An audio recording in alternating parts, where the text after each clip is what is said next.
सभी मेरे प्यारे व्यूअर्स का वेलकम है YET की एडिटोरियल क्लास में। स्टेइंग अलर्ट नाम के इस एडिटोरियल से अपनी क्लास को आगे बढ़ाएंगे।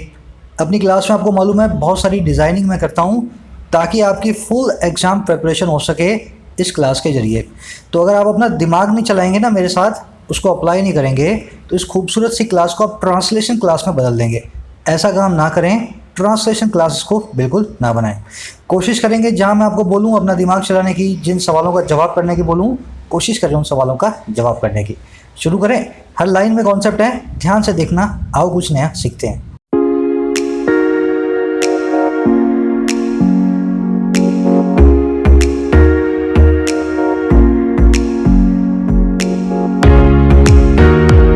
कह रहा है स्टेइंग अलर्ट, रहना है हमें अलर्ट। स्टे मतलब रहना, बने रहना किसी चीज़ के अंदर, और अलर्ट मतलब चौकन्ना। तो कहना बने रहना हमें चौकन्ना। बात कर रहा है कोविड-19 के कारण दूसरे जो आउटब्रेक्स होते हैं, जो रेगुलर बीमारियां चलती हैं, उनकी सर्विलेंस कम हो गई है इंडिया में। तो कह रहा है उनको मत भूल जाना, कोविड के चक्कर में दूसरी बीमारियों के आउटब्रेक्स पे भी आपको ध्यान देना है। अब देखो यही इसने टाइटल पैराग्राफ में बताया। कह रहे the focus on covid should not come at the expense of monitoring other diseases. कह रहे जो फोकस है ना किस पे, कोविड-19 के ऊपर। सारा का सारा जो हमारा ध्यान है कोविड-19 के ऊपर, कह रहे वो ऐसे नहीं होना चाहिए। शुड नॉट कम, वो ऐसे नहीं आना चाहिए। अच्छा कैसे नहीं आना चाहिए? At the expense of, expense होती है कीमत, एट द एक्सपेंस ऑफ मतलब कीमत पर।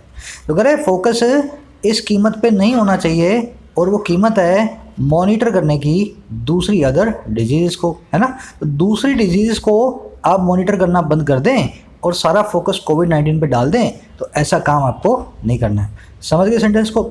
सेंटेंस का सब्जेक्ट कौन है? फोकस। सेंटेंस की वर्ब कौन है? शुड नॉट कम, है ना। तो नॉट से बीच में एडवर्ब है, शुड और कम आपकी हेल्पिंग और मेन वर्ब है। ये जो आप देख रहे हो ना स्ट्रक्चर, ये क्या बोलते हैं इसको? अपोस्ट्रोफी, और इसको बोलते हैं टी। आप जनरली देखोगे नॉट को इस तरह से हम एब्रीविएट फॉर्म के अंदर लिख देते हैं। जैसे शुड नॉट को लिख दिया शुडंट, डू नॉट को लिख दिया डोंट, डिड नॉट को लिख दिया डिडंट, है ना। हैव नॉट को लिख दिया हैवंट। ऐसे आप इसको पहचाने हमेशा एपोस्ट्रोफी टी लास्ट में लगाओ ना, समझ लेना कि मॉडल कोई भी हेल्पिंग वर्ब के बीच आगे जो है ना, हमने नोट जो है फिक्स कर रखा है इस तरीके से। आगे बढ़ने से पहले सभी को बता दूं मैं, सब्जेक्ट ग्रीन है, वर्ब पिंक है, पूरे एडिटोरियल का सब्जेक्ट और वर्ब मार्क्ड है हर रोज़ की तरह। इस एक्सरसाइज को करता हूँ मैं, आप वो इस एक्सरसाइज को अगर फॉलो कर लो ना, तो आप जो 6 महीने में नहीं सीख पाए ना, वो आप 10 दिनों में सीख जाओगे। वादा कर रहा हूँ आपसे, 10 दिन आप भी यही हो, मैं भी यही हूँ। नहीं सीख पाओ तो मुझे बता देना कमेंट सेक्शन में। अगर आपकी इंग्लिश आज भी कमज़ोर है, स्ट्रगल करते हो, एक आपको ना ट्रिक बता रहा हूँ मैं। वैसे ट्रिक व्रिक होती नहीं है किसी चीज़ के अंदर, है ना, पर ये लर्निंग की एक ट्रिक है इंग्लिश लैंग्वेज की। सब्जेक्ट और वर्ब को आप पकड़ना सीखें, आपको मालूम चल जाएगा आप कितने पानी में हैं और कहाँ तक आपको जो है ना इम्प्रूवमेंट करनी है। सब्जेक्ट वर्ब के लिए हमने कल एक वीडियो भी की थी अलग से, पार्सिंग की। मैं यहाँ डाल देता हूँ जिसने नहीं देखी है। मैंने सेंटेंस ब्रेक करके आपको सिखाया कैसे हर सेंटेंस का सब्जेक्ट और उसकी वर्ब को आइडेंटिफाई किया जाए। तो मेरे सब्जेक्ट से अपनी सब्जेक्ट, मेरी वर्ब से अपनी वर्ब को मिलाते जाएं। बढ़े आगे। चल शुरू करने से पहले एक आपको मैं छोटी समरी दे देता हूँ किस बारे में लिखा हुआ है, और आपको टोन मालूम पड़े क्या, कैसी इसकी टोन है आज की। प्रोग्राम ये हमारा इस एडिटोरियल का आज का एजेंडा ये है कि integrated disease development surveillance programme है अपना, IDSP बोलते हैं। गवर्नमेंट ऑफ इंडिया का प्रोग्राम है। ये काम क्या करता है? जैसे पोलियो है, हैजा है ना, इस तरह का कोलेरा है, दूसरे कई जो बीमारियां हैं जो रेगुलर चलती आ रही हैं, उनको सर्विलेंस करता है। ये कहीं पे ऐसा तो नहीं है किसी मोहल्ले में पोलियो फैल रहा है ना, फिर से कोलेरा आ रहा है, प्लेग आ रहा है, TB आ रही है। तो कह रहा है इस प्रोग्राम के कोरोना वायरस के अपडेट, लॉकडाउन लगने के कारण इस प्रोग्राम का काम होना जो हो गया है बंद। क्योंकि लॉकडाउन लगने की वजह से ना तो इनके पास कर्मचारी हैं और ना डिजीज़ जो हैं वो ज़्यादा फैल रही हैं। क्योंकि पहले जो बीमारियां होती थी, टाइफाइड, ट्यूबरकुलोसिस, ये भी सब इधर उधर से बातचीत करने से फैलती थी ना आगे। तो अगर लॉकडाउन की वजह से बीमारियां भी कम हो गई हैं, दूसरा इनके पास स्टाफ भी नहीं है, तो इन्होंने अपडेट डालना भी बंद कर दिया। अब इसने क्या किया एडिटोरियल ने, इसने इस इश्यू को हाईलाइट करके हमें बताया, कह रहा हो सकता है लॉकडाउन के कारण ये दूसरी बीमारियां कम हो गई हों, जो कि एक अच्छी बात है। पर इस चीज़ में गलत बात यह है कि आपने तो कोई अपडेट ही नहीं डाली, कम हुई हैं ज़्यादा हुई हैं, आपकी अपडेट तो मार्च 2022 के बाद आई नहीं रही। इससे होगा क्या, थोड़े टाइम के बाद हमें पता लगेगा कि आप जब सुस्त बैठे थे उस वक्त में कोरोना के साथ साथ दूसरी कई बीमारियों ने इंडिया में घर कर लिया। तो कह रहा है आपको इसको डिफंक्ट नहीं करना है, इसको ऑपरेट करते रहने देना है, चाहे लॉकडाउन आए चाहे लॉकडाउन ना आए, चाहे कोरोना जाए चाहे कोरोना ना जाए, आपका काम जो है वो पैरामाउंट है, बड़ा इंपॉर्टेंट है। समझ गए ना। अब इसकी टोन कैसी है आज की? इसकी टोन है कंसर्न्ड। जैसे आप अपने घर के अंदर किसी छोटे को समझाते हो ना, या बड़े को समझाते हो, भाई आप ऐसा मत करो, बहुत परेशानी वाला काम हो रहा है ना। बस ये वैसे ही देश की एक संस्था को समझा रहा है कि आप इस तरीके से मत करो। We are concerned because of your lack of operations, है ना। टोन क्या होगी? कंसर्न्ड। वीडियो को एक लाइक डालें फटाफट से। अगर सब्सक्राइब नहीं किया तो चैनल को सब्सक्राइब करें। हर रोज़ ऐसी वीडियो आपको मिलेगी। सब्सक्राइब करने से ही आपको नोटिफिकेशंस मिलेंगे आपके यूट्यूब ऐप में। शुरू करने जा रहा हूँ, ध्यान से देखना। कह रहे the integrated disease surveillance programme IDSP, the backbone of India's disease monitoring network, is responsible for alerting the center and the wider world on a weekly basis about the emergence of disease outbreaks, a surge in novel pathogens, the rate of spread and remedial action taken. Simple sentence है, ध्यान से देखना। कह रहा है ये जो programme है ना, इंटीग्रेटेड डिजीज सर्विलेंस प्रोग्राम है ना, ये जो प्रोग्राम है, और कह रहे जो कि रीढ़ की हड्डी है, बैकबोन है, सबसे मजबूत सपोर्ट है इंडिया के बीमारियों को मॉनिटर करने वाले नेटवर्क का, है ना। हम अपने देश पे बीमारियों को मॉनिटर करते हैं, तो कह रहे हैं उसकी रीढ़ की हड्डी ये प्रोग्राम ही है। कह रहे जो प्रोग्राम है ना, ये है रिस्पॉन्सिबल, ये है जवाबदेह। अच्छा, किसके लिए? अलर्ट करने के लिए, चौकन्ना करने के लिए। किसको? सेंटर को, हमारी सेंट्रल गवर्नमेंट को। अच्छा, और किसको? पूरी दुनिया को, वाइडर वर्ल्ड को। अच्छा, कब? वीकली बेसिस पे, हफ्ते दर हफ्ते। अच्छा, किस बारे में? अबाउट लगा बता रहा है, इमरजेंस के बारे में, उभर करके आने के बारे में, डिजीज़ के आउटब्रेक्स का, बीमारियों के फैलाव का। अच्छा, और किस बारे में? सर्ज के बारे में, चढ़ाव के बारे में, उछाल के बारे में, नोवल पैथोजेंस की। पैथोजन होते हैं ऐसे चीज़ जो बीमारी पैदा करे, बैक्टीरिया, वायरस, है ना, पैथोजेंस। तो कह रहे हैं नए नए, नोवल मतलब नए नए, पैथोजेंस मतलब बीमारी फैलाने वाले चीज़ें। तो कह रहा है एक तो इमरजेंस के बारे में, डिजीज आउटब्रेक्स की। दूसरा करता है फैलाव के बारे में, नए जो वायरस, नए जो बैक्टीरियास आते हैं उनके। अच्छा, तीसरा करता है रेट ऑफ स्प्रेड के बारे में, कितनी तेज़ी से कोई चीज़ फैल रही है उसकी रेट के बारे में। अच्छा, चौथा क्या है? चौथा करता है भाई रेमेडियल एक्शन, जिसको टेक किया गया, जिसको लिया गया, ऐसा एक्शन जो कि इस डिजीज़ से लड़ने के लिए हमने यूज़ किया, रेमेडियल एक्शन। एक बार सेंटेंस को सरसरी निगाह से हमने पढ़ा है, अब मैं पूरा सेंटेंस आपके सामने रिपीट करूँगा, फिर अंदर आएंगे इसकी ग्रामर के, है ना। ध्यान से देखो। कह रहे ये जो स्कीम है, जो कि बैकबोन है, रीढ़ की हड्डी है, इंडिया के बीमारियों को मॉनिटर करने वाले नेटवर्क की। कह रहे ये जो स्कीम है ना, इसकी वाह भाई इस, ये स्कीम है रिस्पॉन्सिबल, ये स्कीम है जिम्मेदार। अच्छा भाई, जिम्मेदार किसके लिए है? अलर्ट करने के लिए है सेंटर को और पूरी दुनिया को। और कब करता है? हर वीकली बेसिस पे, हर जो है अपने वीक दर वीक जो है बेसिस के ऊपर। अच्छा भाई, किस बारे में अलर्ट करता है? एक तो इस बारे में अलर्ट करता है कि कौन सी नई डिजीज़ की आउटब्रेक इमर्ज हो रही है, कौन से एरिया में कौन सी बीमारी फैल रही है। अच्छा, दूसरा कौन सा? अच्छा, कौन सा चढ़ाव आ रहा है नए वायरस के, पैथोजन के, बैक्टीरिया के इमरजेंस के अंदर, है ना। कौन सा जो पैथोजन है जो फिर से निकल करके आ रहा है, नया पैथोजन। अच्छा, और किस बारे में? क्या उसके रेट की स्प्रेड है, क्या वो कितनी तेज़ी से वो फैल रहा है ना, उसकी स्प्रेड की रेट क्या है। अच्छा, चौथा किस बारे में? जो रेमेडियल एक्शन इन्होंने लिया है, जो इसको हील करने वाला, रिस्टोर करने वाला, मेंटेन करने वाला, इस चीज़ को जो एक्शन इन्होंने लिया है, इन चारों के बारे में ये अलर्ट करता है बैकबोन हमारे इंडिया का डिजीज मॉनिटरिंग नेटवर्क। समझ गए? अब आ जाओ सेंटेंस के अंदर की, पहले वोकैबुलरी पे, फिर ग्रामर पे। इमरजेंस क्या होता है? किसी चीज़ का उभर करके आना, राइज होना, डेवलप होना, किसी चीज़ का निकल करके आना। आउटब्रेक आप जानते हैं, आउट मतलब बाहर, ब्रेक मतलब टूटना। कोई चीज़ बॉक्स में बंद है, अचानक से वो बॉक्स से बाहर आने की कोशिश कर ली, आपने उस बॉक्स को फिर से ना पकड़ लिया चारों तरफ से, भाई तुम्हें बाहर नहीं आने दूंगा मैं। फिर जब उसने कोशिश की, उसने बॉक्स को ब्रेक कर दिया, बाहर आ गई बॉक्स से, अब वो चीज़ सब जगह फैलेगी, है ना, पूरे प्रेशर से बॉक्स से बाहर निकलेगी। आउट ब्रेक को ऐसे रिलेट करके रखें, बीमारियों का फैलाव होता है ना, वो इसी तरीके से होता है। बीमारियां बहुत कोशिश करती हैं हम एक मोहल्ले से बाहर निकलें, पर सरकार निकलने नहीं देती उनको, है ना, लॉकडाउन लगा देती है, इस तरह का काम करती है, पर एट लास्ट वो निकल जाती है और बहुत तेज़ी से फैलती है। इसी वर्ड को हमने बोल दिया आउटब्रेक, किसी भी डिजीज़ का क्विक स्प्रेड। वर्ड को रिलेट करके रखें, है ना। रेमेडियल एक्शन कौन सा है? जिस एक्शन में रेमेडी हो। रेमेडियल मतलब करेक्टिव, हीलिंग, है ना। आपने बुखार हुआ, पैरासीटामोल लिया, paracetamol is the remedy to your fever. समझ गए ना। एक रेमेडी का बहुत अच्छा वन वर्ड भी है, पेनेशिया। पेनेशिया होता है ऐसी रेमेडी जो सब बीमारियों का इलाज करती है, वो पेनेशिया को हिंदी में बोलते हैं रामबाण। अच्छा वोकैबुलरी आपने देख लिया, मोटी मोटी है ना। बैकबोन समझ गए ना, बैकबोन मतलब रीढ़ की हड्डी, योर स्ट्रॉन्गेस्ट सपोर्ट है ना। हमारी बॉडी का सबसे ज़्यादा सपोर्ट जो आता है वो रीढ़ की हड्डी से आता है। अच्छा अब अपने इसकी ग्रामर में आते हैं। बड़ा अच्छा कॉन्सेप्ट है, कल ही मैंने आपको बताया था, फिर से उसको रिपीट करवा रहा हूँ, ध्यान दें। जब भी आपके पास 3 4 5 चीज़ें आ जाएँ, सब्जेक्ट बन के ऑब्जेक्ट बन के, उनके बीच में जनरली कॉमा आएगा।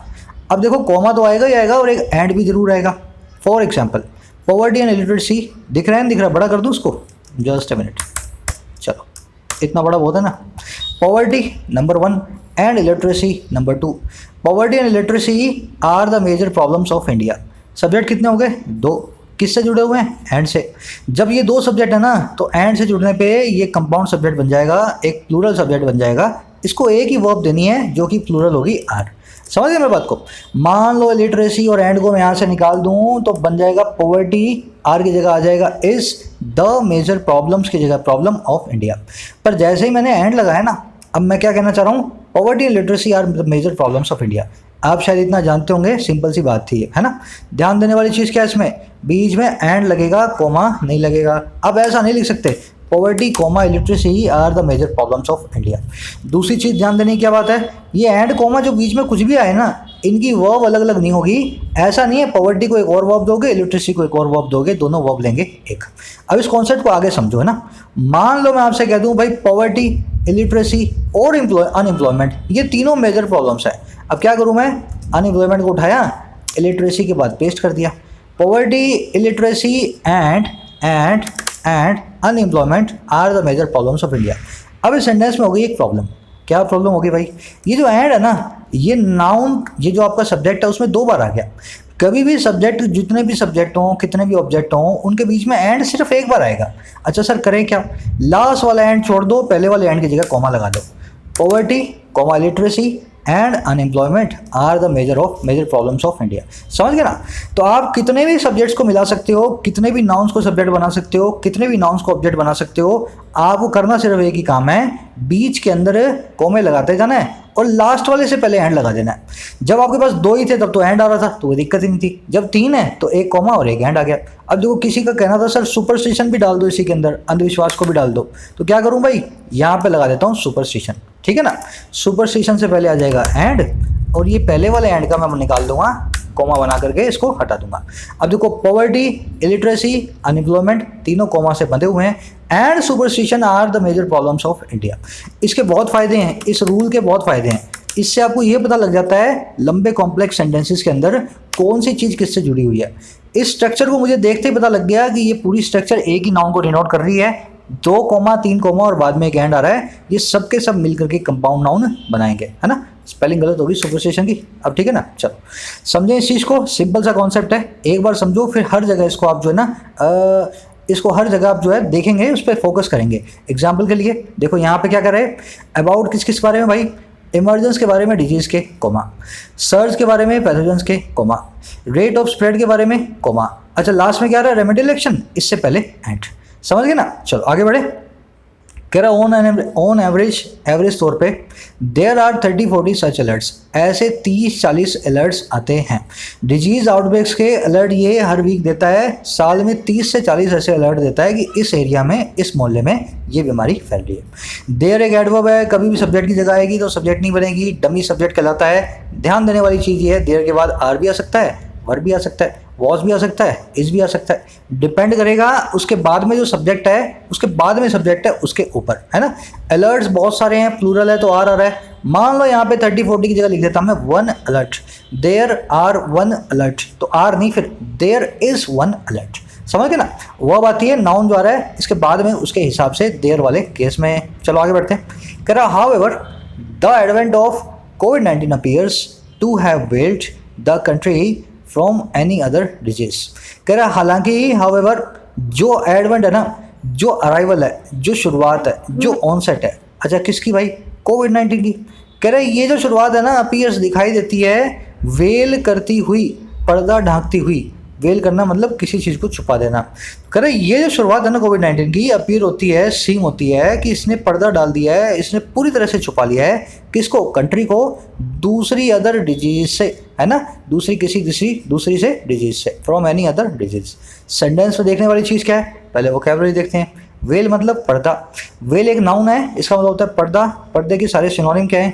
Cloak, curtain, mask, shroud, bind, facade और गाइज। ध्यान देने वाले वर्ड है इसमें फुसाड, इसको फुसाड बोलते हैं, फैकेट लिख रहा है आपको देखने में, है ना। इसका मतलब होता है पर्दा। श्राउड मतलब होता है कफन, वैसे तो पर्दा होता है पर इसका एक मतलब भी होता है कफन, है ना। तो कफन के लिए आप वर्ड यूज करते हैं श्राउड। अच्छा, क्लोक मतलब एक कपड़ा, एक पर्दा। पर ये क्लोक वो वाली क्लोक नहीं है जो आपके घर में लगी हुई है, वो ये वाली क्लोक है ना। दोनों में डिफरेंस है। ये वाली क्लोक वो है जो पूरा आप जो जिसमें ढक लेते हो अपने आप को, और वो वाली है घड़ी, दीवार घड़ी, है ना। चलो अब देखो, वेल का अगर वर्ब बना दें तो वेल का मतलब हो जाएगा पर्दा डालना। पर्दा डालना मतलब हाइड करना, कंसील करना, किसी चीज़ को कवर करना। तो हमने यहाँ पे यही किया है, इस डिजीज़ ने हर चीज़ को कवर कर लिया है, किसी भी दूसरी डिजीज़ को इंडिया से। अच्छा, अब आ जाओ इसके अंदर अपना मेन ग्रामर कॉन्सेप्ट आज का। अगर आप ध्यान दोगे ना तो इसको सीखोगे, नहीं तो सुन करके निकल जाओगे। सब लोग यही करते हैं, सुन करके निकल जाते हैं। ज़्यादातर लोग इसको कभी सीख ही नहीं पाते। ध्यान देना, 10 मिनट में ये कॉन्सेप्ट आपको हमेशा के लिए याद हो जाएगा। कल मैंने आपको इन्फिनिटिव बताया था, 2 + में V1 क्या होती है? नकारा वर्ब। कल आपने देखा ना, 2 + V1 अपने पार्सिंग वीडियो में क्या काम करती है? नकारा वर्ब। ये सब कुछ करेगी। ये मेन वर्ब बनने के अलावा कोई भी काम करवा लो, सब्जेक्ट बना लो, ऑब्जेक्ट बना लो, एडजेक्टिव बना लो, एडवर्ब बना लो, जो बनाना बना लो, बस मेन वर्ब नहीं बनती है। अब इसके कई टाइप होते हैं, है ना, उसी पे बनती है बहुत अच्छे अच्छे एरर के क्वेश्चन। आज उन टाइप्स को मैं पढ़ाऊंगा। पहले सिंपली आप टाइप सीखेंगे, फिर एरर पे आएंगे। शॉर्टकट अपने को नहीं बनाना, है ना। पहले टाइप सीख लो। टाइप है एक सिंपल इन्फिनिटिव, एक परफेक्ट इन्फिनिटिव, एक कंटिन्यूअस इन्फिनिटिव, एक लिंकिंग वर्ब इन्फिनिटिव, एक पैसिव इन्फिनिटिव। नाम सुने ना, अब इनके नाम भूल जाओ, नाम भूल जाओ इनके। अब इनके नाम आप खुद बनाओगे, है ना। मैं आपको सेंटेंस बताता हूँ, आप खुद मेरे को देख के बताना, सर ये वाला इन्फिनिटिव है, मेरे को तो इसका नाम ये रखना है। आप जो रखोगे ना वही नाम इनके निकलेंगे, देखते जाओ। He seems to enjoy video games. ऐसा दिखाई देता है वो एंजॉय करता है वीडियो गेम्स को। ऐसा दिखाई देता है वो एंजॉय करता है वीडियो गेम्स को। 2 + में V1, इसी को कहते हैं सिंपल इन्फिनिटिव। सिंपल है, कोई इसमें कुछ नहीं है। 2 + में V1 सिंपल इन्फिनिटिव। ध्यान देने वाली बात क्या है, 2 जो है ना, 2 इसके बाद में जो V1 आप लगाते हो वो बे इन्फिनिटिव V1 होता है। मान लो यहाँ पे ही है तो ही के हिसाब से एंजॉय जाना चाहिए था, तो ही सीम्स टू एंजॉय होना चाहिए था। पर ये 2 का चक्कर क्या है, ये जैसा मॉडल का चक्कर होता है ना, वैसा इसका भी है।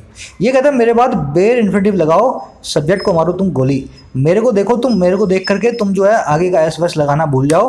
कोई एस नहीं आएगा, चाहे सब्जेक्ट सिंगुलर है चाहे सब्जेक्ट सिंगुलर नहीं है। समझ गए ना। तो रूल नंबर 1 क्या, इनके बाद में 2 के बाद में कभी भी ये जो इन्फिनिटिव है सब में 2 आएगा। इनके बाद में हमेशा बेर इन्फिनिटिव आएगा वर्ब का। अच्छा, he seems to enjoy video games. अब कोई ऐसा बोले सर, मान लो सर वो एंजॉय करता है, ये तो एक सीम्स टू एंजॉय, ये तो जो अपना इंडेफिनिट टेंस की बात होगी ना, दिखाई देता है वो एंजॉय करता है। मान लो वो अभी एंजॉय कर रहा हो सर, अभी कंटिन्यूस टेंस में काम चल रहा हो, तो उसके लिए अपने पास है continuous infinitive. He seems to be enjoying video games. ऐसा दिखाई देता है कि वो वीडियो गेम्स को एंजॉय कर रहा है। माँ अपने बच्चे को देख करके कह रही है, लगता है मेरा बच्चा आज वीडियो गेम्स को बहुत एंजॉय कर रहा है। समझ गए ना, ये काम चल रहा है लाइव, उसको देख करके कहा जा रहा है ये काम जो है बड़े अच्छे से हो रहा है। अब इस सेंटेंस पे देखने वाली चीज़, सर आपने बताया था इसके बाद तो V1 आता है, इसके बाद तो V1 आता है, यहाँ तो B लगा दिया आपने, V1 कहाँ लगाया? एंजॉय आना चाहिए था ना। अब ध्यान देना इसको, कंटिन्यूस टेंस के अंदर वर्ब की आईएनजी फॉर्म चाहिए, इस बी को भूल जाओ। चलो इसी में बना के दिखाता हूँ। He seems to enjoying video games. मान लो आपको ऐसा बनाना होता, कंटिन्यूस टेंस है, आप वर्ब की आईएनजी फॉर्म तो आएगी। जैसे ही आपने ये लिखा ना, इससे एक रूल ब्रेक हो गया। क्या? सेम में 2 के बाद में वर्ब की फर्स्ट फॉर्म आनी चाहिए, बे इन्फिनिटिव आना चाहिए। बे इन्फिनिटिव की जगह आपके पास आ गई वर्ब की आईएनजी फॉर्म। आपने क्या किया, फटाफट से इसको एंजॉय बना दिया, बोले सर इसको मैंने सही कर देता हूँ। पर चाहिए तो एंजॉइंग ना, बात तो कंटिन्यूस टेंस की हो रही है ना। अब इसका इलाज क्या करें? इलाज ये है, बीच में डाल दो स्टेपनी। स्टेपनी कौन है? बी फैमिली की वर्ब। जैसे बी फैमिली की वर्ब बीच में आएगी वो होगा बे इन्फिनिटिव 2 + में बी, है ना। ये बे इन्फिनिटिव होता है बी फैमिली का, ये आपने बे इन्फिनिटिव इस 2 के आगे लगा दिया। अब देखो इससे एक दूसरी समस्या भी सॉल्व होगी। वर्ब की आईएनजी फॉर्म मेन वर्ब कभी बी फैमिली की वर्ब के बिना नहीं आती। बी फैमिली की वर्ब में से सब में से हमने इस बी को चुना, इससे बाद में वर्ब की आईएनजी फॉर्म भी आ गई। आपके एक काम से 2 मकसद पूरे हो गए। आपके इन्फिनिटिव को एक बे इन्फिनिटिव मिल गया 2 को, और आपकी वर्ब के आईएनजी फॉर्म को एक बी फैमिली की वर्ब मिल गई। तो इस तरीके से हमने इसको बनाना शुरू किया है। किसको? कंटिन्यूस इन्फिनिटिव को। पहचान क्या होगी इसकी? 2 के बाद में बी लगा होगा बे इन्फिनिटिव के बाद में वर्ब की आईएनजी फॉर्म आ रही होगी। देखते ही आपको पता लग जाएगा ये काम हो रहा है किसी कंटिन्यूस टेंस के अंदर। अब इस सेंटेंस को देखो, he seems to be a teacher. ऐसा लगता है वो एक टीचर है। He seems to be a teacher, है ना, ऐसा लगता है वो एक टीचर है। सर यहाँ पे तो बी के बाद में वर्ब की आईएनजी फॉर्म नहीं आ रही। अरे तो किसने बोला यहाँ पे वर्ब की एनजी फॉर्म तुम्हें चाहिए? सीम्स में टू के बाद में बे इन्फिनेटिव लगा हुआ है, बात तुम्हारी यहाँ पे खत्म हो गई। इसको बोलते हैं लिंकिंग वर्ब जो है इन्फिनेटिव। कैसे? इसमें मेन वर्ब तो आ नहीं रही, सिर्फ एक हेल्पिंग वर्ब आ रही है बी फैमिली की, और उसी से हमने इन्फिनेटिव बना रखा है। इसको क्या बोलेंगे? Linking verb infinitive. ये एक अवस्था को बताता है, एक स्टेट को बताता है, कुछ काम नहीं हो रहा। दिखाई देता है वो एक टीचर है, अरे भाई दिखाई देता है वो एक टीचर है, उसके टीचर होने या ना होने से कुछ काम थोड़े ना हुआ है ना। दिखाई देता है वो एक डाकू है, दिखाई देता है वो एक बैंकर है, समझ गए ना। दिखाई देता है वो बहुत अच्छा है, तो इसकी पहचान क्या होगी? टू वी के बाद में वर्ब की एनजी फॉर्म नहीं लगी होगी, इसको बोलेंगे लिंकिंग वर्ब इन्फिनेटिव। इसमें कोई काम नहीं हो रहा होगा। इस बी के बाद में एक नाउन आ रहा होगा, जैसे यहाँ पे टीचर आ रहा है, या इसके बाद में एक एडजेक्टिव आ रहा होगा, जैसे यहाँ पे नाइस नाम का एडजेक्टिव आ रहा है। He seems to be nice, वो बहुत नाइस हमें दिखाई देता है, देखने में लगता है वो बहुत ही नाइस है, बाकी जो है उससे मिल करके पता लगेगा। समझ गए ना, लिंकिंग वर्ब आपका इन्फिनेटिव। बढ़ते जाने अपने, अब आगे एक और कदम आगे बढ़ाते हैं, ध्यान से देखना। अब मैं आपको परफेक्ट टेंस में ले जा रहा हूँ, है ना। He seems to has enjoyed video games, ऐसा दिखाई देता है वो एंजॉय कर चुका है वीडियो गेम्स को, है ना। अब किसी ने पूछ लिया यार गेम नहीं खेल रहा आज ये, बोला लगता है इसे सुबह से बहुत गेम खेल ली है इसलिए गेम नहीं खेल रहा।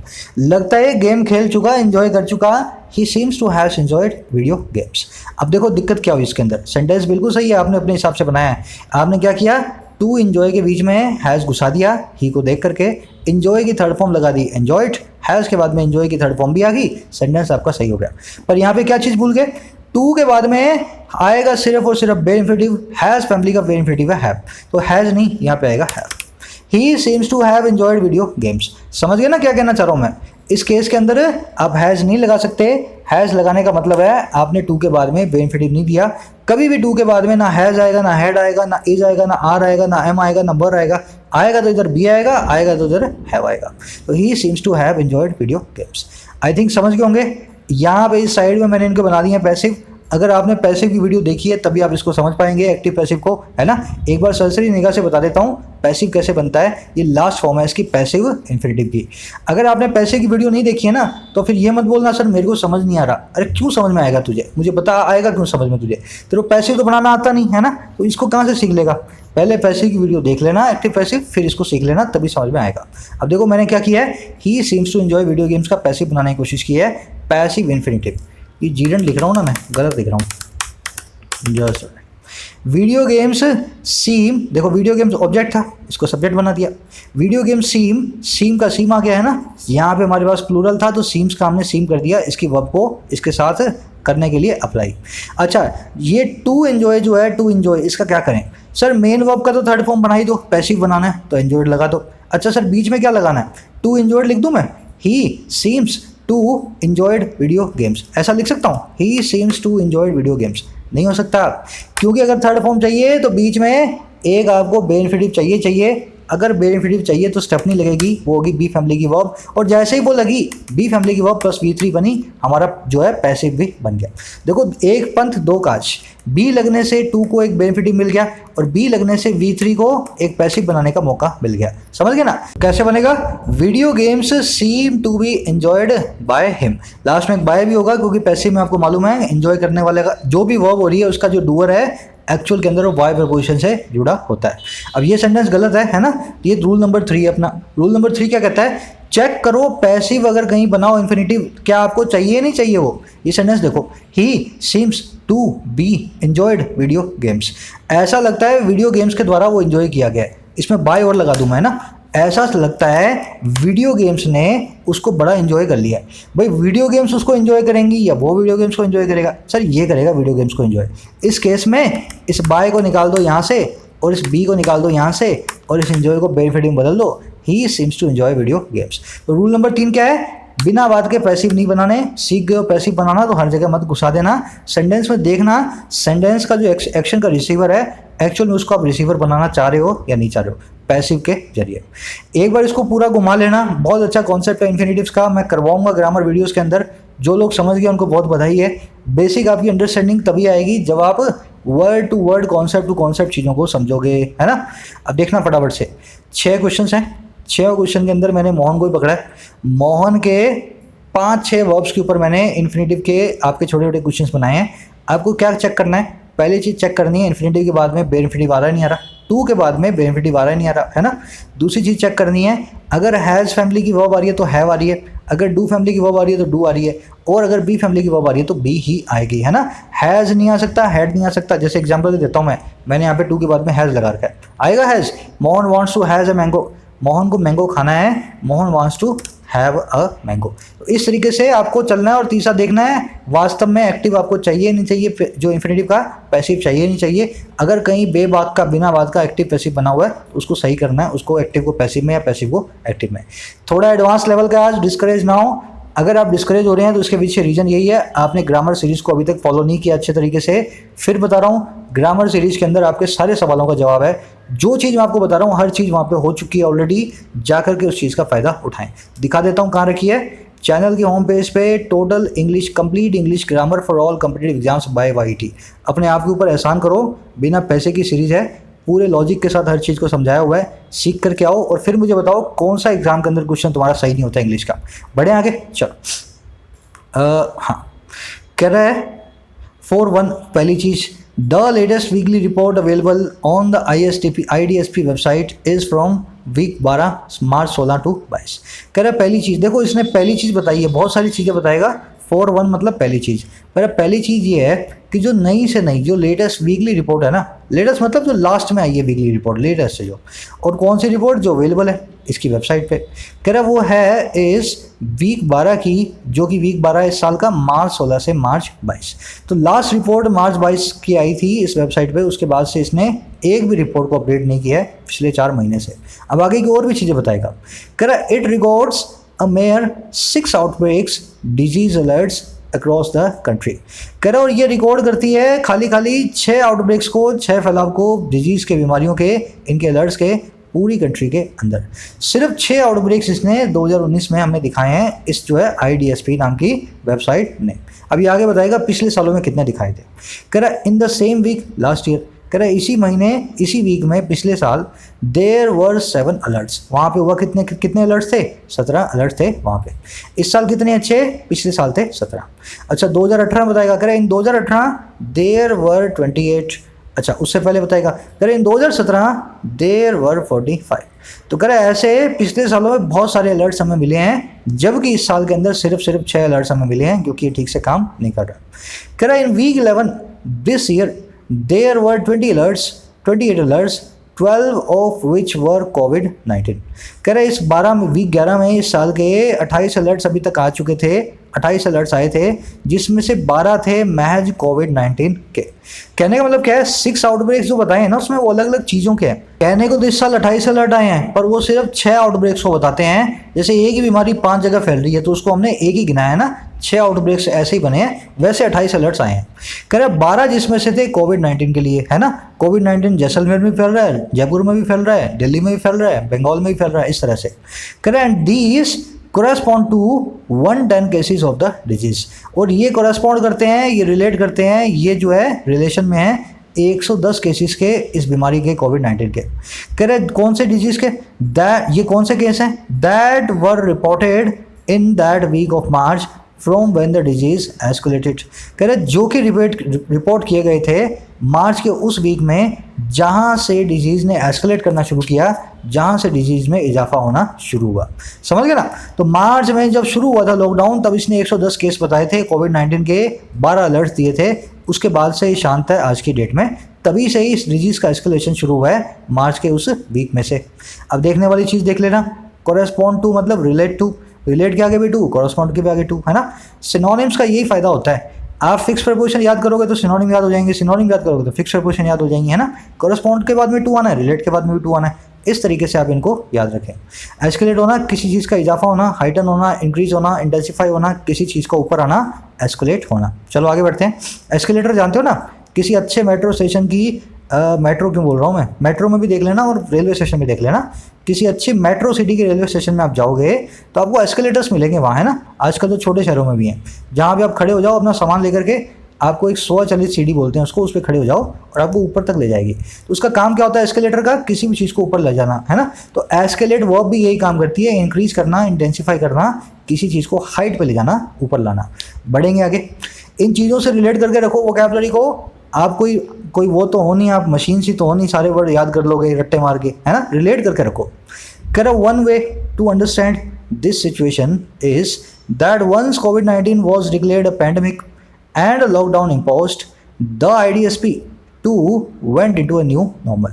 कह रहा है एक तरीका अंडरस्टैंड करने का सिचुएशन को इस वो है दैट वो ये कि जब एक बार कोविड-19 को डिक्लेयर किया गया, एक महामारी, एक पैंडमिक, एक पेस्टिलेंस, है ना, एक पेस्टिलेंस, कह रहे जब इसको ऐलान कर दिया गया, एक बता दिया गया महामारी, और लॉकडाउन को इम्पोज कर दिया गया, कह रहे उसके बाद हुआ क्या, IDSP है ना वो भी चली गई नए नॉर्मल के अंदर।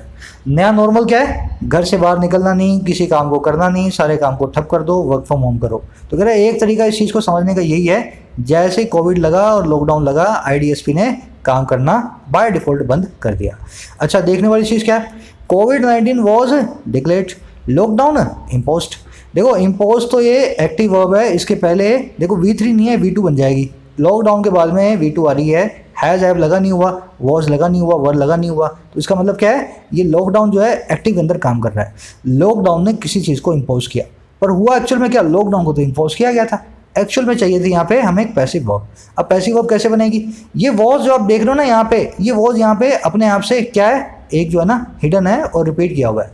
इसकी निशानी क्या है, बीच में आ रहा है एंड कंजंक्शन कोमा यही काम करते हैं, हेल्पिंग वर्ब्स को दूसरी बार रिपीट करने से बचाते हैं। वैसे सेंटेंस गलत हो जाएगा अगर लॉकडाउन इम्पोज में लिख दूं, एक्चुअल में होना चाहिए कोविड-19 was declared and lockdown was imposed. तो ये वॉज हो ना, ये वॉज यहाँ वाला वॉज यहाँ भी हिडन है, एंड कंजंक्शन के कारण मैंने उसको रिपीट नहीं किया। बढ़े आगे, लॉकडाउन किसी को इम्पोज नहीं कर सकता, लॉकडाउन को इम्पोज किया जाता है, इसलिए यहाँ पे एक एक्टिव नहीं पैसिव की जरूरत थी।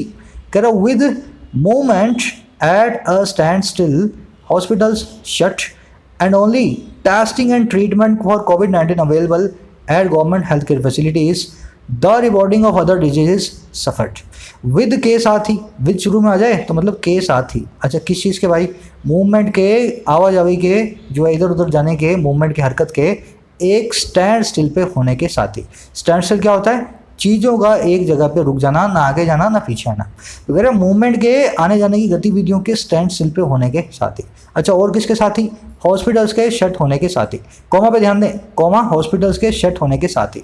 अच्छा, और किसके साथ ही, कोमा लगा बता रहा है and only testing and treatment of covid available, और महज टेस्टिंग और ट्रीटमेंट कोविड-19 के अवेलेबल होने के साथ ही हेल्थ केयर फैसिलिटीज़ के अंदर।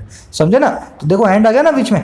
तो कह रहे इन तीनों चीज़ों के साथ ही हुआ क्या, कह रहे तो रिपोर्टिंग है ना किसकी, अदर डिजीजेस, दूसरी बीमारियों की, सफर्ड, उसको सफ़र करना पड़ा। सफ़र करने का मतलब क्या है, उस पर बुरा प्रभाव पड़ा, दूसरी बीमारियों की रिपोर्टिंग आज की डेट में नहीं हो रही। कह रहा the neglect of other diseases has been independently borne out, for instance by reduction in notifications of fresh TB infections, tuberculosis infections, and a general decline in claims under the Ayushman Bharat health insurance scheme. कह रहे जो neglect है ना, जो दरकिनार नज़रअंदाज करने का काम है दूसरी बीमारियों, अदर डिजीज़ को, कह रहा उसको इंडिपेंडेंटली बिना किसी की हेल्प के बोर्न आउट किया जा सकता है।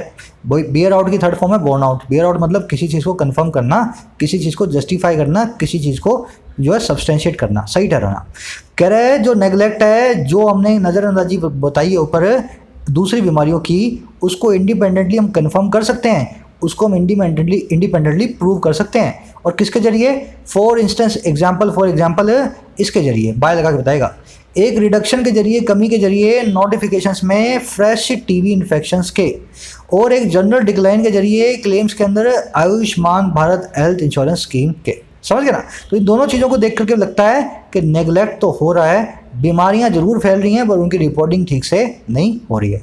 बियर आउट की थर्ड फॉर्म है किसी चीज़ को कंफर्म करना, बियर बोर एंड बोर्न, है ना, बियर बोर एंड बोर्न, ऐसे चलती है ये वाली वर्ब। तो थर्ड फॉर्म लगेगी क्योंकि हैज़ प्लस में बीन प्लस में V3 पैसिव बन रहा है यहाँ पे, है ना। तो इस तरह से हमने इसको बोर्न आउट लिखा है, बियर आउट की थर्ड फॉर्म को।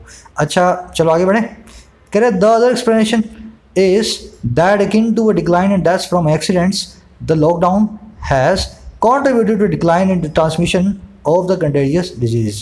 कह रहा है एक दूसरा एक्सप्लेनेशन है, एक दूसरा इस चीज़ का हमें एक्सप्लेनेशन आप जानते हो ना, किसी चीज़ की जो सफाई हो सकती है। कह रहे एक दूसरी सफाई क्या है, वो ये है कि बिल्कुल उसी तरह, सिमिलर टू, अकिन टू, अच्छा किसके, एक डिक्लाइन के, एक उतार के, डेथ्स में एक्सीडेंट से, कह रहे बिल्कुल उसी तरह जैसे डेथ्स के एक्सीडेंटल डेथ में कमी हुई है, रिडक्शन हुआ है, कह रहे बिल्कुल उसी तरह जो लॉकडाउन है ना उसने कंट्रीब्यूट कर दिया है एक डिक्लाइन में, उतार में, ट्रांसमिशन में, आगे से आगे फैलने में, कंटेजियस डिजीज के, छुआछूत से फैलने वाली बीमारियों के।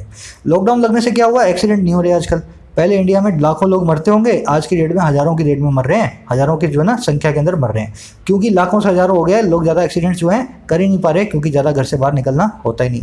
तो कह रहे जैसे एक्सीडेंट्स में कमी हुई है वैसे ही उसका एक्सप्लेनेशन क्या है, कह रहे वैसे ही हो सकता है छुआछूत से फैलने वाली बीमारियों में भी कमी वास्तव में हो गई हो, क्योंकि लोग एक दूसरे के घर जाने से आजकल कतराते हैं इस कोविड के कारण।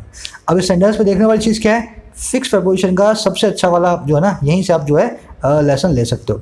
फिक्स प्रपोजिशन है, सिनोनिम और एंटोनिम पे काम करते हैं। ये मैं आपको लाइव दिखाता हूँ, इन सारे वर्ड्स को आप देख करके समझो।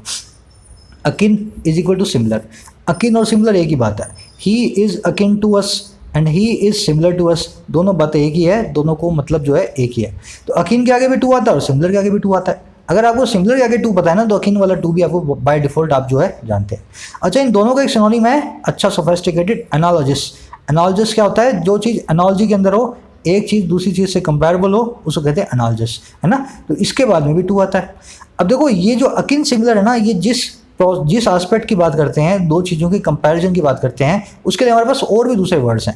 जैसे कॉमन, जब दो चीज़ें कॉमन होती हैं, जैसे ये वाली चीज़ और ये वाली चीज़ कॉमन है ना, तो इनके बाद में भी हम जो है टू लगाते हैं। This disease is common to humans and animals, ये बीमारी ह्यूमन्स और एनिमल्स के लिए कॉमन है। ऐसा नहीं है उनको जो है ये नहीं होती और हमको होती है, ऐसा नहीं है, ये बीमारी सबके लिए कॉमन है।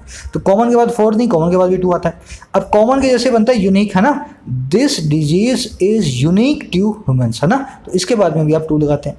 यूनिक जैसा एक वर्ड होता है स्पेसिफिक, खास, है ना, this disease is specific to humans. Peculiar होता है बिल्कुल जो है खास वे के अंदर यूनिक। यूनिक और पेक्युलर है ना एक दूसरे के सिनोनिम है, इनके बाद में दोनों के बाद में टू आता है। पेक्युलर मतलब आपके लिए टिपिकली आप पे कोई चीज़ अप्लाई हो ना, that thing is peculiar to you, समझ गए ना। अच्छा, एलियन होता है जो आप पे अप्लाई ना हो, जो आपके लिए बिल्कुल नया हो, जो आपके लिए बिल्कुल अलग हो। तो this disease is alien to us, इसके बाद में भी टू आता है। ध्यान दो, ये सब के सब एक ही कॉन्टेक्स्ट की बात कर रहे हैं, दो चीज़ों को कंपेयर करने की बात कर रहे हैं। कहीं सिमिलर बता रहे हैं, कहीं यूनिक बता रहे हैं, कहीं कॉमन बता रहे हैं, कहीं उनको स्ट्रेंज बता रहे हैं, कहीं उनको स्पेसिफिक बता रहे हैं। सबके बाद में टू नाम की फिक्स प्रपोजिशन को हमने फिक्स किया हुआ है। इस तरीके से पढ़ना है आपको, ऐसे एक एक चीज़ का रट्टा नहीं मारना है ना। कंट्रीब्यूट के बाद में भी टू आता है, कभी भी इन या फॉर ना लगाएं। आगे बढ़े। कंटेजियस डिजीज मतलब कम्युनिकेबल इन्फेक्शियस डिजीज, जो आगे छुआछूत से फैलती हो। कह रहा many of the outbreaks that are routinely reported involve pathogens contracted from contaminated water and those airborne that spreads through social interaction। कह रहा बहुत सारे जो आउटब्रेक्स है ना, मैनी ऑफ द आउटब्रेक्स, ज़्यादातर जो बीमारियों के फैलाव हैं, कह रहा जो कि आउटब्रेक्स जो कि क्या है, रूटीनली रिपोर्ट किए जाते हैं, अक्सर जिनको रिपोर्ट किया जाता है। कह रहा ये जो आउटब्रेक्स है ना, ये इन्वॉल्व, ये करते हैं इन्वॉल्व। देखो आउटब्रेक्स की वर्ब आई है यहाँ पे इन्वॉल्व, है ना, ये सिंगुलर नहीं प्लूरल है, इसलिए वर्ब भी यहाँ पे हमारे पास बिना इसके इन्वॉल्व। तो कह रहा है ये आउटब्रेक्स इन्वॉल्व करते हैं, अपने अंदर शामिल करते हैं पैथोजेंस को, बीमारी फैलाने वाले उन कीटाणुओं को, जो कि कॉन्ट्रैक्ट फ्रॉम होते हैं, जिनको हम कॉन्ट्रैक्ट करते हैं, पाते हैं कंटेमिनेटेड वाटर से, गंदे पानी से, दूषित पानी से। और क्या किसको इन्वॉल्व करते हैं, दूसरी चीज़ को, या फिर इन्वॉल्व करते हैं और उन चीज़ों को जो एयरबॉर्न है, दोज एयरबॉर्न मतलब हवा के जरिए फैलने वाली कोई चीज़, है ना, दोज एयरबॉर्न। अच्छा, कौन से एयरबॉर्न है, जो कि स्प्रेड होते हैं सोशल इंटरेक्शन के जरिए, हाथ मिलाने से, बातचीत करने से स्प्रेड होते हैं। तो ज़्यादातर ये आउटब्रेक्स है ना, ऐसी चीज़ों को इन्वॉल्व करते हैं। अच्छा, सेंटेंस में देखने वाली चीज़ क्या है, परसों बताया मैंने आपको, दैट का दोस्त बन जाता है, दैट का दोस्त बन जाता है, पर दैट अगर रिलेटिव प्रोनाउन हो तो दैट का दैट ही रहेगा, चाहे सिंगुलर हो चाहे प्लूरल हो। ये दैट लगा आउटब्रेक्स के लिए, वो outbreaks that are routinely reported, that are routinely reported. Outbreaks है ना भाई, तो आउटब्रेक्स तो सिंगुलर प्लूरल होता है, तो दोज आना चाहिए ना, नहीं आएगा, क्योंकि ये एक रिलेटिव प्रोनाउन है। ये दैट आर जो रूटीनली रिपोर्टेड है, एक रिलेटिव क्लॉज को बना रहा है, इस वजह से दैट का दोष नहीं करूंगा। कंटेमिनेट करने का मतलब होता है पोल्यूट करना, करप्ट करना, किसी चीज़ में मिलावट करना, है ना। तो इसको एडल्ट्रेटेड भी बोल सकते हैं, मिलावटी दूध को अपने एडल्ट्रेटेड मिल्क बोलते हैं। तो एडल्ट्रेटेड वर्ड को नोट करें, जैसे आपने दूध में पानी मिला दिया ना, then your milk becomes adulterated milk. आगे बढ़ने से पहले एक छोटी चीज़ मैं आपके साथ शेयर करना चाहता हूँ। एक बात बताओ मुझे, मैं आपकी तरह कॉम्पिटिटिव एग्जाम्स का एस्पायरेंट्स रहा हूँ, है ना। मैंने भी द हिंदू को पढ़ने की कोशिश की है आज से 5-7 साल पहले, जैसे आप पढ़ते हो आज की डेट में। उस टाइम यूट्यूब पे ज़्यादा चैनल्स नहीं थे जो इस तरह की आपको जो ना आजकल जितनी भरमार है उतनी भरमार नहीं हुआ करती थी। इनफैक्ट तब यूट्यूब भी ज़्यादा चलता ही नहीं था इंडिया में, है ना। मेरे पास ब्रॉडबैंड था, बहुत लोगों के पास ब्रॉडबैंड होता नहीं है, तो वो यूट्यूब देखते ही नहीं थे ज़्यादातर लोग। बाद में बहुत सारे चैनल्स आए, बाद में मैंने जब अपने एग्जाम क्लियर कर लिए तो मैंने देखा बहुत सारे चैनल्स पे इस तरह का इनिशिएटिव लिया जा रहा है और बड़ी अच्छी बात भी है। पर मैंने उनमें एक चीज़ नोट की। क्या चीज़ नोट की? इस तरीके से पढ़ाया जाता है आपको कि टीचर को जो आता है वो बोल करके चला जाता है ना। आपने सुन लिया, आपने समझ लिया, अगर समझ में आया तो समझ में आया, नहीं आया तो ऐसी तैसी, है ना। टीचर ने जो आता था वो बता दिया, आपको आता है, समझ में आया नहीं आया, आप सुन करके उससे खुश हो जाते थे। इसी चीज़ को रोकने के लिए, इसी चीज़ को बंद करने के लिए मैंने इस चैनल को शुरू किया। मेरी वीडियोज़ लंबी हो सकती हैं, हो सकता है आप सीरियस स्टूडेंट ना हो, आपको बोरिंग भी लगे, आपकी गलती नहीं है, आपकी अप्रोच सीरियस नहीं है ना, हो सकता है आपको बोरिंग लगे। पर मैं ऐसी वीडियोस कभी नहीं बनाता जिसके अंदर मैं आपको जो बता रहा हूँ वो आपको समझ ना आए। और मैं कभी भी ऐसी वीडियो नहीं बनाऊंगा जिसके अंदर मैं 10 मिनट में ट्रांसलेट करके पूरा एडिटोरियल पढ़ा दूँ, जैसे कि बहुत लोगों की फिराक रहती है ना, सर 25 मिनट में पढ़ा दो इसको। अरे यार, उसका सोच, जिसने सुना ही नहीं इंग्लिश को कैसे सुनना है, कैसे समझना है, क्या सब्जेक्ट होता है, क्या वर्ब होती है, तू तो पढ़ जाएगा, उसका क्या करें। और तू भी पढ़ जाएगा ना तो वो ट्रांसलेट ही करेगा, इसके अंदर से जो निकाल करके लाना है वो नहीं निकालोगे। तो खाली ट्रांसलेशन करके तुम्हें ट्रांसलेटर की जॉब थोड़ा चाहिए। तुम्हें तो एसएससी में जाकर के, सीएजी के अंदर जाकर के, बैंक में जाकर के कुछ बनना है ना, तो ट्रांसलेटर की जॉब नहीं करनी। अपने को सीखना है अच्छे तरीके से, सीरियसनेस के साथ देखोगे तो बोरिंग नहीं लगेगी, इसमें बहुत कुछ है। नहीं देखोगे तो 40-50 मिनट तो बहुत होते हैं किसी भी आदमी को डिस्ट्रैक्ट होने के लिए। बढ़े आगे, चलो। कह while the reasons for the decline could be deliberated upon, what is unacceptable is the lack of public updates since March 12। कह रहा वाइल, जहाँ जो रीजन्स हैं, जो कारण है, अच्छा किस चीज़ के ऊपर वाली कोई भी चीज़ के, चाहे हमारी बीमारियाँ कम फैल रही हैं, चाहे हम जो है ये अच्छे तरीके से मॉनिटर नहीं कर रहे हैं। कह रहे जहाँ जो रीजन्स है ना इस डिक्लाइन के, इस उतार के रिपोर्टिंग के अंदर, उनको डेलीब्रेट अपॉन किया जा सकता है, उनके ऊपर हम अच्छे तरीके से विचार कर सकते हैं आराम से, शांति से बैठ करके। कह रहे कौन सी चीज़ अनएक्सेप्टेबल है, कौन सी चीज़ हमें बिल्कुल भी जो है जो बिल्कुल हम मानेंगे नहीं, इस वो है lack of public update since March 12। कि पब्लिक अपडेट से नहीं आ रही है मार्च 12 से। आप बता दो कोई भी रीज़न है, हम अच्छे से उसको एनालाइज करेंगे। चाहे हो सकता है बीमारियां वास्तव में कम फैल रही हो, पर ये बिल्कुल एक्सेप्टेबल नहीं है कि मार्च 12 के बाद में आपने कोई अपडेट नहीं डाली। अब 0 अपडेट लेकर के डालो, बताओ कोई भी आउटब्रेक नहीं हुआ कोविड के अलावा, वो भी चलेगा, पर गलत अपडेट भी डालो, पर डालो तो सही। कह रहा द पैंडेमिक हैज, समझ गए ना इसको। डेलिब्रेट अपॉन करना एक फ्रेजल वर्ब है, इसका मतलब होता है थिंक करना डीपली, गहरे में उतर करके किसी चीज़ को समझना। कंटेम्पलेट बोलते हैं, पॉन्डर बोलते हैं, दोनों इसके सिनोनिम है। पैसिव बना हुआ यहाँ पे, कुड प्लस में बी प्लस में V3, ध्यान से देखना, V प्लस में डेलिब्रेटेड V3। डिक्लाइन को डेलिब्रेट करना है, डिक्लाइन बैठ करके किसी चीज़ पे डेलिब्रेट नहीं करेगा, डिक्लाइन के बारे में सोचा जाएगा, है ना, इसी को कहते हैं पैसिव सेंटेंस। आगे बढ़ते हैं, ये नाउन क्लोज है, इस वर्ब का सब्जेक्ट है। अब ये क्लोजेज आएंगे आगे ग्रामर वीडियोज़ के अंदर। कह the pandemic has taught the world that no modeling can quite forecast the spread of disease, and an infection that may seem under control one week can quickly be threatening the next week। कह रहा है बीमारी ने taught कर दिया है पूरी दुनिया को, जो है ना इसने पढ़ा दिया है। क्या पढ़ा दिया है वर्ड को? कह रहा है कि कोई भी मॉडलिंग है ना वो कैन सकती है, क्वाइट बिल्कुल फोरकास्ट, कोई भी मॉडलिंग फोरकास्ट नहीं कर सकती। कोई भी मॉडलिंग पहले से हमें नहीं बता सकती स्प्रेड ऑफ डिजीज़ को, कोरोना कब कहाँ कैसे फैलेगा या कोई बीमारी कैसे फैलेगी, इससे हमें पता लग गया इस बीमारी को देख करके। कितना भी मैथमेटिक मॉडलिंग कर लो आप कंप्यूटर पर बैठ के, आप इसको प्रेडिक्ट नहीं कर सकते। और कह रहे एक ऐसी एफ्लिक्शन, एक ऐसी बीमारी, एक ऐसी सफरिंग, एक ऐसी पेस्टिलेंस जो कि में सिम हो सकता दिखाई दे अंडर कंट्रोल, आपके कंट्रोल के नीचे, 1 वीक, 1 वीक के अंदर, can quickly be threatening the next week, हो सकता है वो क्विकली फटाफट से थ्रेटनिंग हो जाए, चुनौती देने वाली हो जाए नेक्स्ट वीक, अगले ही वीक। तो इस बीमारी ने हमें ये सिखा दिया है मैथमेटिक मॉडलिंग बेकार है, मैथमेटिक्स की कंप्यूटर के जरिए। आपको लग रहा है कोरोना आज कंट्रोल में है, कल आप कहते हो हमारे बिल्कुल कंट्रोल में नहीं है ना, तो ऐसी बीमारियों को कभी भी कंट्रोल नहीं किया जा सकता। देखने वाली चीज़ों पे आएंगे। फोरकास्ट आप जानते हैं, पहले से किसी चीज़ को कास्ट करना, पहले से किसी चीज़ को प्रेडिक्ट करना। प्रेडिक्ट करने के फोरकास्ट के सिनोनिम है प्रोफेसी और फोरटेल। प्रोफेसी किसी को नाउन लगता होगा, एक्चुअल में एक वर्ब है, इसकी सेकंड फॉर्म भी होती है प्रोफेसाइट, है ना, प्रोफेसाइट। इसकी थर्ड फॉर्म भी होती है प्रोफेसाइट। तो प्रोफेसी एक वर्ब है, इसको नाउन ना समझें। फोरटेल मतलब पहले से किसी को बताना। कहाँ बना दी मैंने गलत, है ना, पहले से किसी को पहले से टेल करना, किसी को कोई चीज़ बताना। अब ध्यान देना फोरकास्ट की तीनों फॉर्म्स एक ही होती हैं, forecast forecast forecast, V1 V2 V3। Spread भी वैसी फॉर्म में, spread spread spread, V1 V2 V3। Affliction होती है बीमारी, सारे सिनोनिम इसके लिख दिए हैं। खास देखने वाले वर्ड्स हैं पेस्टिलेंस और स्कर्ज, है ना, बड़ी बीमारी बड़ी महामारी को बोलते हैं पेस्टिलेंस या स्कर्ज। आगे बढ़े, कह रहा है if the country has as a policy decided to unlock and restore pre pandemic routines then this should be apply to routine surveillance for other diseases. कह रहा है अगर इस कंट्री ने, हमारे देश ने एक पॉलिसी के तौर पे डिसाइड कर लिया है, एज ए पॉलिसी इसने इस चीज़ का फैसला कर लिया है, और क्या, अनलॉक करने का, आगे लॉकडाउन ना लगाने का, और रिस्टोर करने का, बहाल करने का पहले पैंडेमिक के रूटीन को। प्री पैंडेमिक रूटीन कौन से हैं? आप ऑफिस जाते थे, आराम से आते थे शाम में, है ना, बस मास्क पहनना है, बाकी का बाकी सब कुछ पहला जैसा बहाल करने का हमने मन बना लिया है। कह रहा है अगर ऐसा हो गया है, हमारे देश ने ऐसा डिसाइड कर लिया है, तो कह रहा है देन फिर this should also apply to the routine surveillance for other diseases. ये चीज़ अप्लाई होनी चाहिए रूटीन सर्वेलेंस पे दूसरी डिजीजेस के लिए भी। तो कह रहा है अगर सब कुछ आपने मान लिया है ना कि पहले ऐसा करेंगे, तो अभी जो है इस IDSP को भी अपनी नींद से जगाओ, इसको भी पहले जैसा काम करने के लिए बोलो।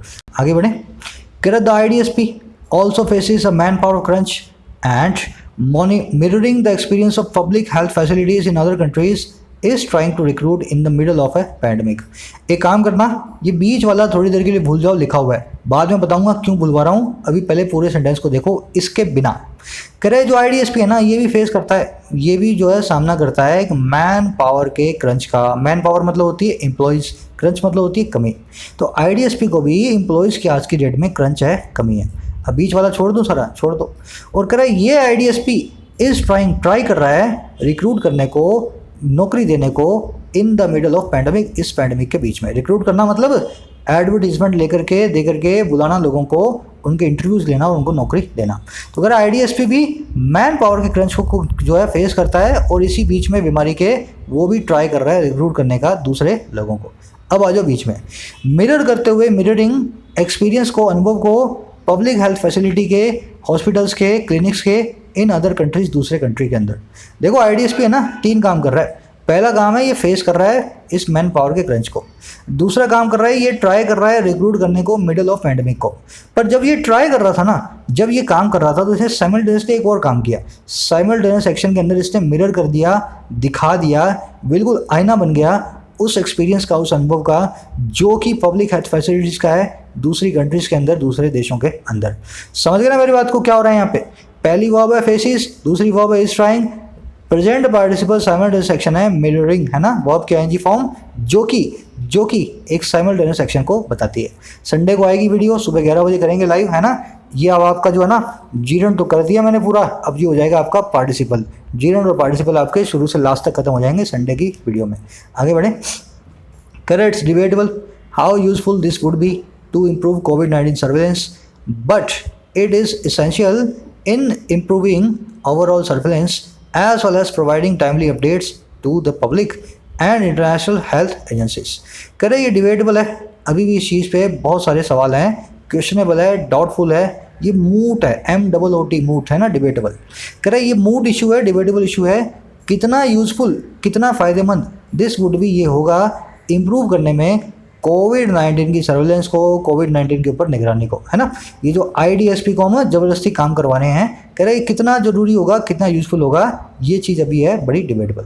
कह रहे लेकिन ये एसेंशियल है इम्प्रूव करने में टोटल सर्वेलेंस को, ओवरऑल सर्वेलेंस को, साथ ही साथ एज वेल एज प्रोवाइड करने में टाइमली अपडेट्स को, वक्त पे अपडेट्स को पब्लिक और इंटरनेशनल हेल्थ एजेंसीज को। तो कह रहे भले ही इससे कोरोना में फ़ायदा ना मिले, लेकिन इसका फ़ायदा ज़रूर होगा।